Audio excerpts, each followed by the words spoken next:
آرائی کہاں سے آئی؟ آرائی ایک ذات ہے۔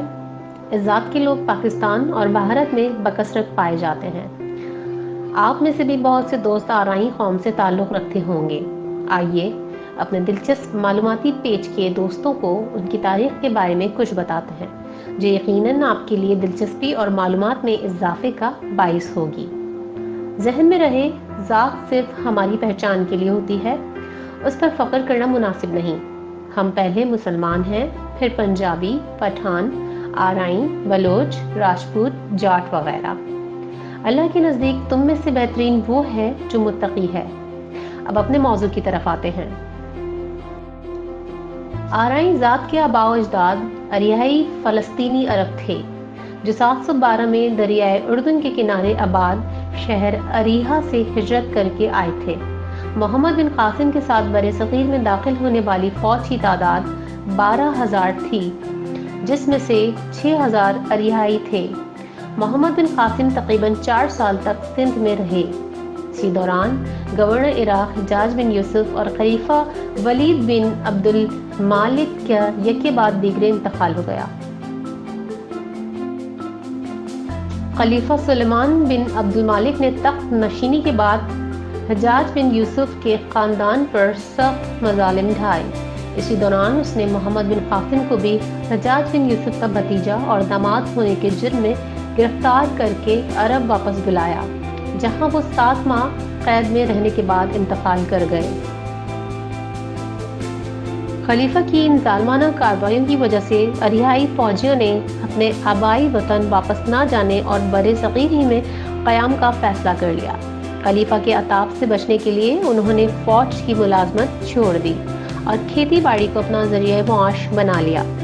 کچھ عشروں بعد وہ آہستہ آہستہ وسطی اور مشرقی پنجاب کی طرف چلے گئے اور وقت کے ساتھ ساتھ ان کی اگلی نسلیں پورے بر صغیر میں پھیل گئیں۔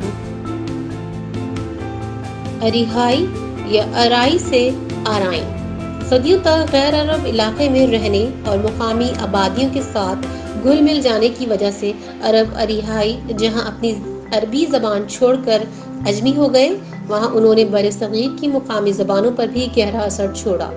یہی وجہ ہے کہ بر صغیر کی زبانوں میں بے شمار عربی الفاظ شامل ہوتے چلے گئے۔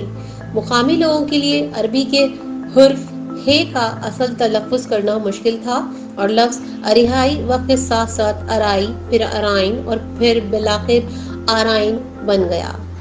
ایک دوسرے امکان کے مطابق پہلے اریحائی لفظ ارائی سے تبدیل ہوا، جو عربی کا ہی ایک لفظ ہے جس کے معنی چرواہے کے ہیں۔ ارائی میں رے حرف شمسی ہے۔ جب اس سے پہلے الف لام لگتا ہے تو الف بولا جاتا ہے اور لام حذف کر دیا جاتا ہے، یوں ارائی سے ارائی ہو گیا۔ عجم حرف ایک کی ادائیگی نہیں کرتے، اس لیے حرف عین حرف کے ساتھ تبدیل ہو گیا، یوں ارائی سے جمع کی صورت میں ارائن ہو گیا۔ محمد بن قاسم کے لشکر سے آرائن لفظ کی تشریح راجہ داہر کی قید میں ایک مسلمان لڑکی کی آواز پر لبیک کہنے والا 12,000 عوام کا اسلامی لشکر 4 حصوں پر مشتمل تھا۔